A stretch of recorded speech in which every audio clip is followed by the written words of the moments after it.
आज के इस वीडियो में बुनियादी पुलिस प्रशिक्षण केंद्र बेतिया पश्चिमी चंपारण में आयोजित नवनियुक्त सिपाहियों के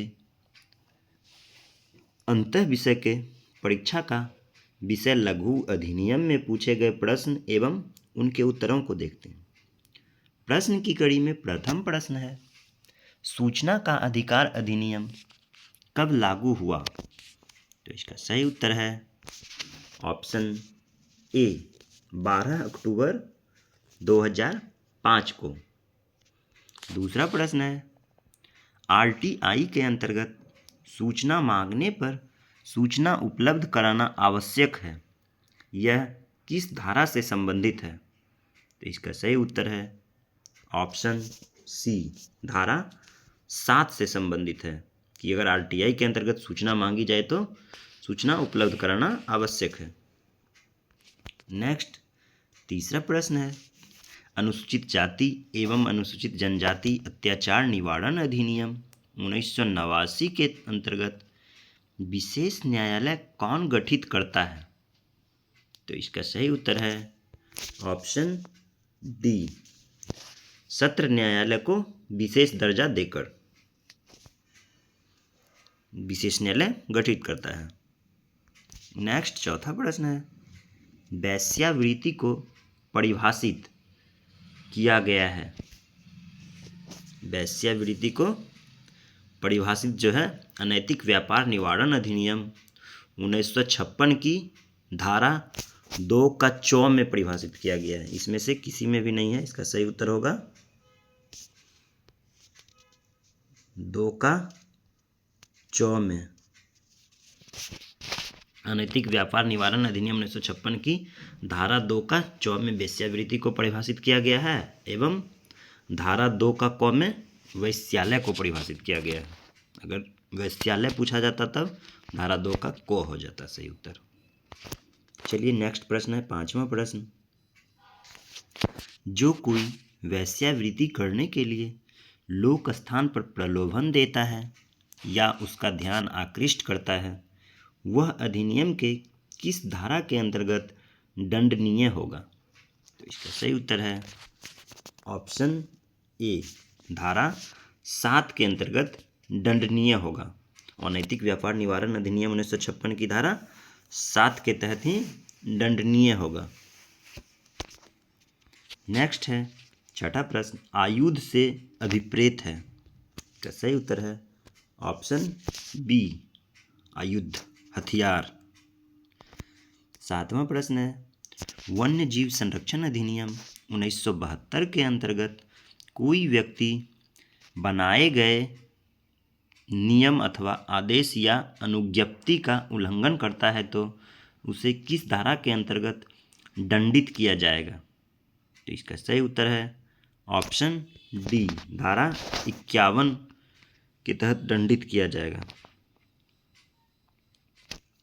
नेक्स्ट आठवां प्रश्न है, घरेलू हिंसा से महिलाओं का संरक्षण अधिनियम 2005 भारतीय संविधान के किस अनुच्छेद में आता है? घरेलू हिंसा से महिलाओं के संरक्षण अधिनियम 2005 जो है भारतीय संविधान की किस अनुच्छेद के तहत जो आता है? तो इसका सही उत्तर है ऑप्शन डी उपयुक्त सभी अनुच्छेदों के अंतर्गत आता है, यानी कि 14, 15 और 21 तीनों में है।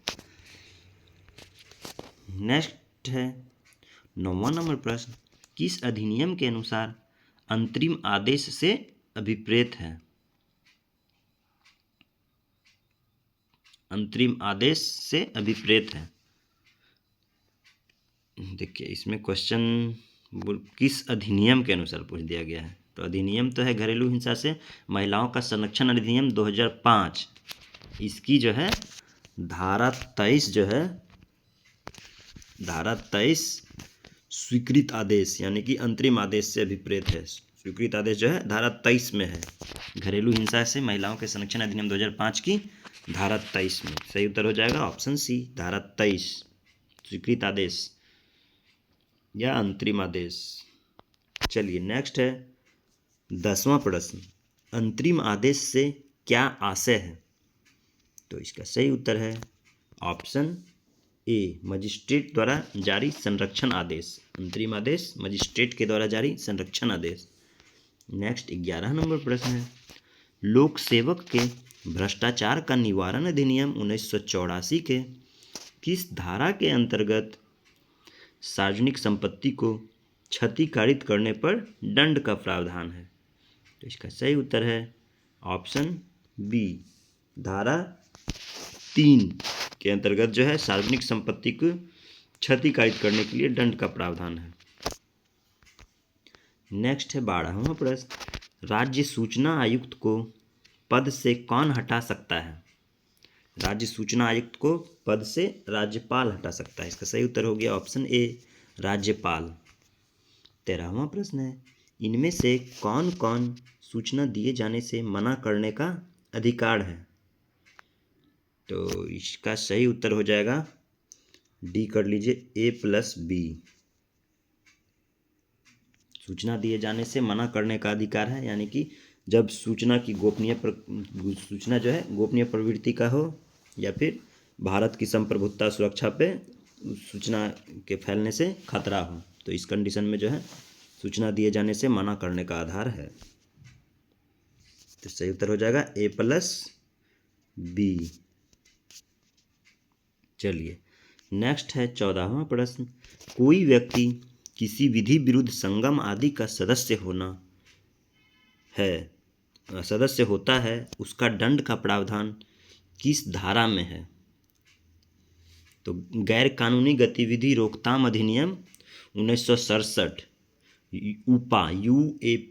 यूपा की धारा 10 के तहत जो है, यूपा की धारा 10 के तहत कोई भी व्यक्ति किसी विधि विरुद्ध संगम आदि का सदस्य होता है तो उसे दंड दिया जाएगा।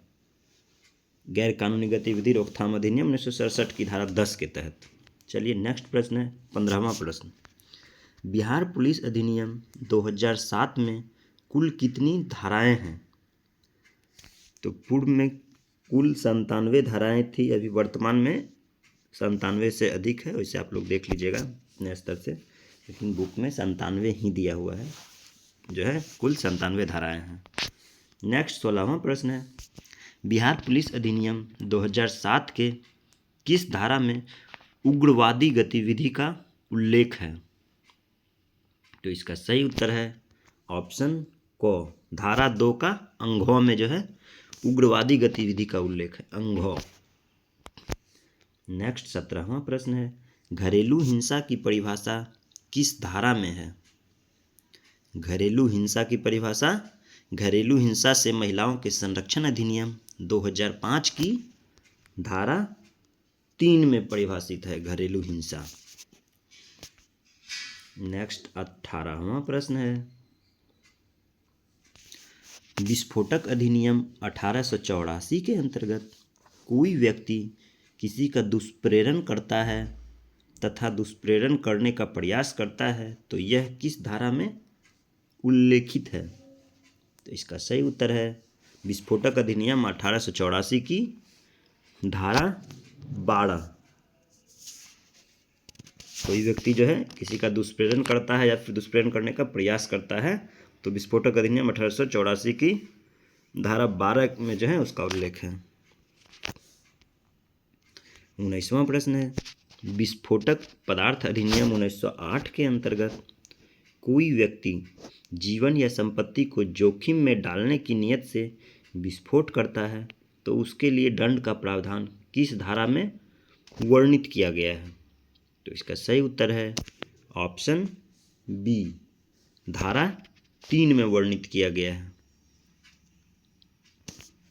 विस्फोटक पदार्थ अधिनियम 1908 की धारा 3 में जो है वर्णन है कि कोई भी व्यक्ति जीवन या संपत्ति को जोखिम में डालने की नियत से विस्फोट करता है तो उसके दंड का प्रावधान, मतलब उसको दंड दिया जाएगा। नेक्स्ट 20वां प्रश्न है, आयुध अधिनियम भारतीय आयुध अधिनियम 1959 के अनुसार लाइसेंस या नियमों के उल्लंघन के लिए दंड किस धारा में उल्लेखित है? तो इसका सही उत्तर है ऑप्शन ए, भारतीय आयुध अधिनियम 1959 की धारा 30 में जो है लाइसेंस या नियमों के उल्लंघन के लिए दंड का प्रावधान है। चलिए नेक्स्ट देखते हैं लघु एवं दीर्घ उत्तरीय प्रश्न। इसमें प्रथम प्रश्न है, लोकतांत्रिक शासन प्रणाली में सूचना के अधिकार के महत्व को स्पष्ट कीजिए। लोकतांत्रिक शासन में सूचना के अधिकार का महत्व क्या है? तो लोकतांत्रिक शासन में नागरिकों को सशक्त बना करके सरकार में पारदर्शिता, जवाबदेही, सुशासन सुनिश्चित करना, भ्रष्टाचार को रोकना, सरकारी कार्यों की निगरानी करना, आम जनता की भागीदारी बढ़ाकर लोकतंत्र को मजबूत करने का प्रमुख साधन है, जो सरकार को जनता के प्रति उत्तरदायी बनाता है। नेक्स्ट प्रश्न है दूसरा प्रश्न, आतंकवादी गतिविधि और उग्रवादी गतिविधि में अंतर स्पष्ट करें। चलिए देखते हैं आतंकवादी गतिविधि क्या है। आतंकवादी गतिविधि हो गया किसी व्यक्ति या किसी समूह के द्वारा समाज या समाज के किसी वर्ग में आतंक फैलाने, विधि सम्मत सरकार को उखाड़ने के उद्देश्य से विस्फोटकों या ज्वलनशील पदार्थों या आग्नेयास्त्रों या अन्य घातक हथियारों या हानिकारक गैस या अन्य रसायन अथवा अन्य किसी प्रकार के खतरनाक पदार्थों का प्रयोग करते हुए की जाने वाली कार्यवाही शामिल होती है, वही है आतंकवादी गतिविधि। अब देखते हैं उग्रवादी गतिविधि।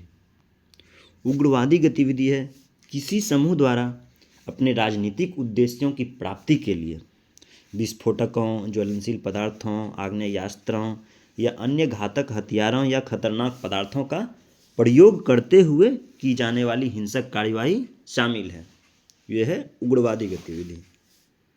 चलिए नेक्स्ट तीसरा प्रश्न है, नैतिक अधमता की अवधारणा को स्पष्ट कीजिए। यह लोक सेवाओं में क्यों महत्वपूर्ण मानी जाती है? नैतिक अधमता किसी अपराध में संलिप्तता जो है नैतिक अधमता है। किसी भी अपराध में संलिप्तता, नीचता, बेईमानी, भ्रष्ट गतिविधि, यही सब है नैतिक अधमता, जिसमें हिंसा, छल, धोखाधड़ी, ड्रग्स या राज्य के विरुद्ध कोई अपराध में शामिल है। इससे संबंधित ऐसे अपराध जिसमें 3 साल या उससे अधिक की सज़ा का प्रावधान हो, क्योंकि यह जो है लोक सेवक की ईमानदारी, चरित्र और भरोसे पर प्रश्न चिन्ह लगाती है, जिससे प्रशासनिक अखंडता, जनविश्वास और कानून का शासन सीधे तौर पर खतरे में पड़ जाती है। नैतिक अधमता का मुख्य रूप से मतलब यह हो सकता है कि नीचता, बेईमानी, भ्रष्ट गतिविधि में लिप्त होना। चलिए नेक्स्ट प्रश्न है आपका चौथा प्रश्न है, अधिनियम की धारा 2 के अंतर्गत व्यथित व्यक्ति एवं प्रत्युत्तरदाता की अवधारणा को स्पष्ट कीजिए। घरेलू हिंसा के मामले में इन परिभाषाओं का महत्व क्या है? तो पहले देखते हैं हम व्यथित व्यक्ति। घरेलू हिंसा में महिलाओं के संरक्षण अधिनियम 2005 की धारा 2 में जो है व्यथित व्यक्ति एवं प्रत्युत्तरदाता को परिभाषित किया गया है। तो व्यथित व्यक्ति ऐसी महिला जो आरोपित या फिर प्रत्युत्तरदाता के घरेलू रिश्तेदारी में हैं या रहे हैं और यह कहती हैं कि उसके विरुद्ध आरोपित के द्वारा किसी घरेलू हिंसा को किया जाता है, वह व्यथित व्यक्ति कहा जाता है। व्यथित व्यक्ति मुख्य रूप से हो गया कि जो पीड़ित महिला बोल सकते हैं, व्यथित व्यक्ति हो गई पीड़ित महिला। अब नेक्स्ट देखते हैं, इसी में है प्रत्युत्तरदाता। प्रत्युत्तरदाता हो गया आरोपित व्यक्ति जिसपे कि महिला के द्वारा आरोप लगाया जाता है, वो हो गया प्रत्युत्तरदाता। कोई वयस्क व्यक्ति, बच्चे पे आरोप लग रहा है तो वो तो संभव नहीं है। प्रत्युत्तरदाता कोई वयस्क व्यक्ति जो व्यथित व्यक्ति की घरेलू यानी कि पीड़ित महिला की घरेलू नातेदारी में हैं या रह रहे हैं और जिसके विरुद्ध व्यथित व्यक्ति पीड़ित महिला ने घरेलू हिंसा की शिकायत की है, प्रत्युत्तरदाता या फिर आरोपित कहलाता है।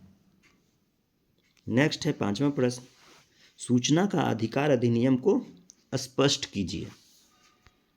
चलिए, सूचना का अधिकार अधिनियम, जिसको राइट टू इन्फॉर्मेशन बोलते हैं, जो कि अधिनियम 2005 ईस्वी में आया, भारत सरकार का एक ऐतिहासिक कानून है जो नागरिकों को सरकारी कार्यों में पारदर्शिता और जवाबदेही सुनिश्चित करने के लिए सभी सार्वजनिक प्राधिकरणों, सरकारी विभाग या निकायों से जानकारी मांगने का अधिकार देता है।